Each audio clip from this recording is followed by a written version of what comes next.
Well, unless you guys have any questions, I'm going to show you one more that I'm working on, just to kind of show you where I see the music going next. If you guys enjoy, and clearly you do, again, I can't tell you how much it means to have you guys here, especially in this intimate setting now, where it starts off being nervous, but then realizing this is why I do music, to be able to share it with people one-on-one. Um, Ideally in front of thousands at some point, but still one-on-one connecting. Um, I have a question. yeah, I remember that I think it was last year you sent out a message that you were going to be out of communication for 30 days. You said yeah, 40 days yeah, before you did your album. yeah, How was that for you? yeah. Well, that's If you the want to no, share. definitely, yeah. That's the line. I before the album, I go on and off all the time with cigarettes, and recognizing clearly it's bad for my health, bad for my voice, but c'est la vie. It's one of those things I can look at other people and be like, oh, that's bad for you. Don't do that. That is horrible. But before the album, I quit smoking, quit drinking, quit everything. Just completely went sober for a month and a half before going out, to get my voice ready, to really get psyched up, like to get grounded. Of like, all right, God, if you're sending me on this adventure, I've got to be 100% present, or this is going to fall through. Um, I had been with Claire at the time for just under 2 years, or no, a year and 3/4 or so. We're months people. We celebrate 15-month anniversaries still. Is that it's it's 174 months this this day. Uh, but so but I had talked to her and I'd been praying about it, and there's something in the Bible, there's something that keeps coming up for me of realizing like what I'm doing and why I'm trying to do it. It's definitely like, and I keep trying to get away from it, the feeling of egotism, because it's not egotism, but feeling like I feel called to be a prophet. Like, Jason Mraz calls himself a curbside prophet, but that's what it is. Like, my job in my estimation is to go out through music, connect with people, and help them love, teach them to love themselves, connecting with parts we don't want to connect with always, and then how to connect with other people, and share that love, because we're lacking it a lot in this world. There's some wonderful parts going on, but we're lacking it a lot too. And so I had just been praying about it, and it seemed like a lot of prophets in the Bible that I've been reading, they went away and they went in the wilderness for 40 days, and they didn't eat, and that's crazy talk. So I definitely ate, but I was fasting from drinking and from smoking, and so I just turned off my phone. I stopped talking to all my family, to Claire, for 40 days straight, and just kind of went into um, hiding of sorts. It wasn't, but it was definitely just away from people I loved. It was honestly some of the most trying stuff I've ever done. It sucked a lot. The studio, my journal from the studio, I'll never let anyone read it, cause except for Claire. Claire and I journaled back and forth. She wrote every day. I wrote not every day. She was so good about it, but we would write every day, or try to each other. But I would journal to her, and the journals, it's just extremely lonely. Like, I was around people. There were studio musicians in there and the producer and all that jazz. But when it comes to the end of the day and I'm wondering, how is this work? Is this good? Is this good stuff? Am I doing anything right at all? There's no one there that's real support system, which is wonderful. At the same time, it's kind of like rain. It makes you value the sunshine. So that absence makes you then come back and realize, yeah.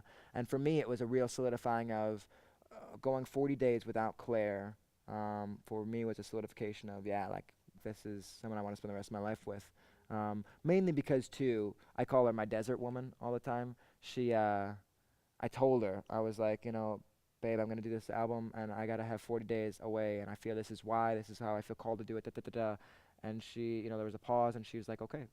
And I was like, I don't know any other woman at all that I've been with that would say okay to that at all. And so it really, for me, solidified, like, I knew I was going to propose to her then when I got back. Yeah, that's a wonderful question. Yeah. Yeah. Yeah. There's this book called The Alchemist. Have you anyone read The Alchemist before? There's this cat called Paulo Coelho. He's a Brazilian author. If you guys want to mind, that's we're in not old company by any means, but older. I start getting into swearing, and that's more bar crowd. This is a much more refined crew here.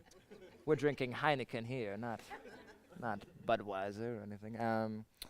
But if you really want to screw with your head, like, at least for me, it tripped my entire way of seeing life. Mainly because Paulo Coelho writes these little. I mean, he's Brazilian, so he wrote it all in. It's not straight Spanish. I forget what. Yeah, yeah. He wrote it in Portuguese, but the translation is still incredible, where he has these little one-liners where you're just like, oh, you just surmised all of how I feel about this circumstance in one line, and so succinctly, and it's an incredible story. It's like, it's a fiction, but it's like, it's just a story about this boy who goes off in the desert, and basically a desert woman. I get that term from the book. Santiago is the lead character, and he goes on this adventure to find his treasure.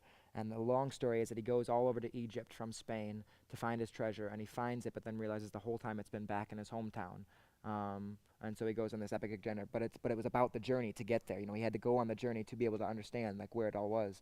And he meets this woman in this oasis about 3/4 of the way through the book, and he's just in love. He's head over heels, and it's like, you know, he wants to stay. He wants to forget his trip, his journey.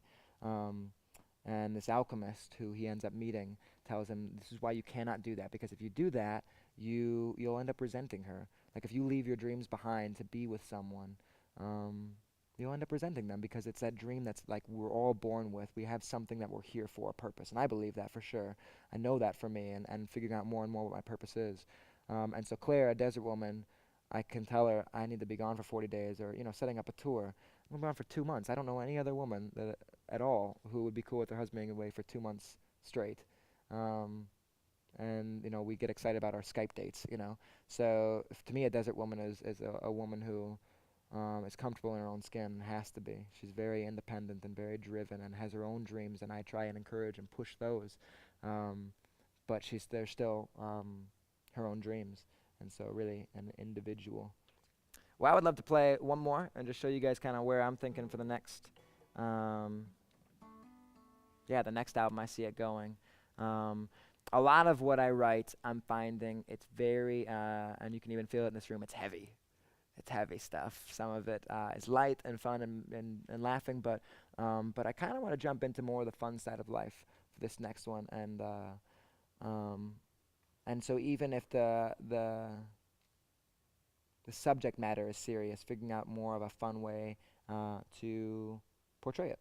So this next one is one I wrote, and I wanted to call it "What Marriage Is Like," but the first line alone makes it puts off a horrible spin on marriage, and so it's not that.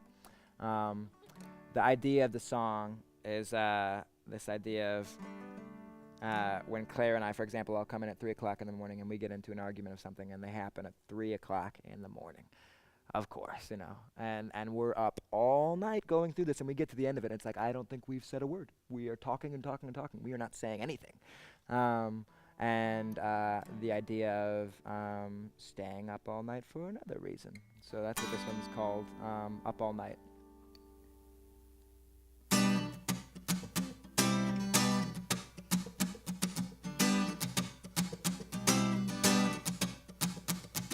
Another fight tonight, and I think we've had this one before. By the light, gonna catch my flight, but your words won't budge, you're blocking the door. I know you wanna hit me, I've lit a fire deep in your eyes.